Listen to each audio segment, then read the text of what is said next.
Welcome back. Invasive species and water quality issues are one of the greatest challenges facing the Adirondacks, and the Adirondack Mountain Club wants your help in the battle for clean water. Next weekend, they'll hold their annual Black Fly Affair fundraiser, and here to tell us more is the organization's executive director, Neil Woodworth. Welcome to Look News, sir. Thank you. Great to be here. It's great to have you here. Before we get into some details on this great fundraiser that's coming up, I just wanted to get your take on Senator Schumer's announcement over the last day that he wants to really get the federal government involved in this battle against invasive species. Move in the right direction? Oh, definitely, because it's such a, the Adirondack lakes that really are so key to the tourism of the region are literally surrounded by lakes already infected by aquatic invasive species. And we're going to need federal money. We're going to need federal help to prevent transport of these species from other states. So Senator Schumer's announcement is a big boost for us. Yeah, hopefully he can get some dollars our way to help with this battle. Right. When we think about the Adirondack Mountain Club, we think, hiking, land conservation, but of course, water quality is a big part of what you guys do. Talk to me about that part of the organization's efforts. Well, I'll tell you, many of our members are canoeists and kayakers. As a matter of fact, we find that the baby boomer generation is moving away from backpacking and into kayaking. And so use of the superlative beautiful lakes of the Adirondacks is very much increasing in our membership. Yeah, talk to me about the educational efforts you must be making, because as folks are taking their kayaks from lake to lake or moving around, we don't want to see the invasive species that we've seen in Lake George or some of the other little lakes around. Absolutely. We are stressing that it isn't just power boats that move invasive species from lake to lake. Improperly cleaned and dried canoes and kayaks can also move something, like the Asian spiny flea can basically be on a kayak or a canoe on one of the boats, the ropes that you put on the canoe. Hydrilla, which is fortunately we don't have hydrilla yet in Lake George, but hydrilla is in the Finger Lakes, and it's an incredibly noxious weed that covers the surface of the water. You don't want to swim in it.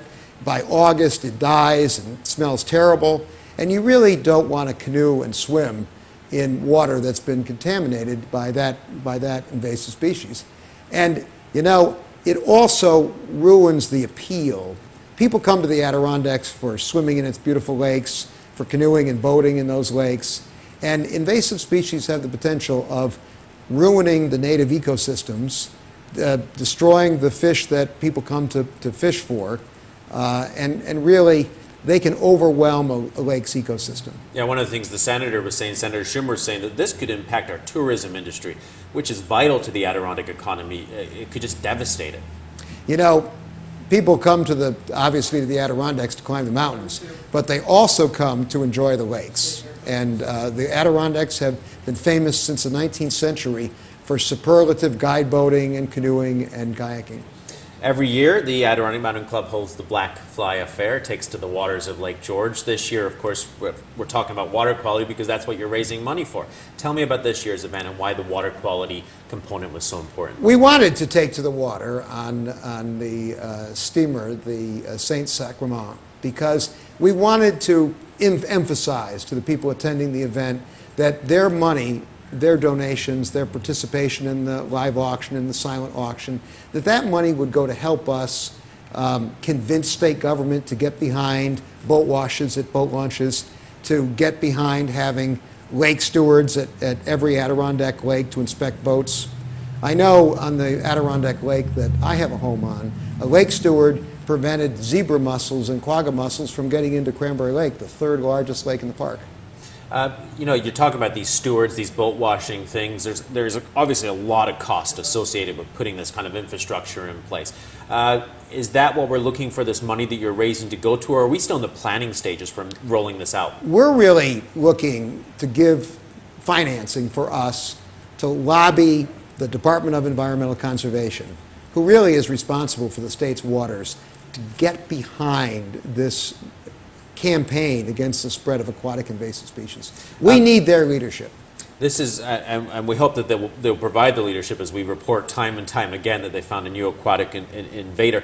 This is, of course, a great opportunity for you guys just to highlight and celebrate the work that you do all year long. Talk to me about that aspect of it, the fact that folks are coming out. You're celebrating the 60s, yep. Getting dressed up in 60s garb, but just a chance for you to celebrate what you do. It is, and the theme is peace and love, going back to the 60s.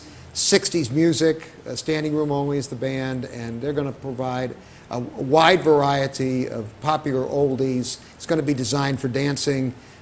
We encourage people to wear 60s style clothing, and the only required thing is that you wear hiking boots.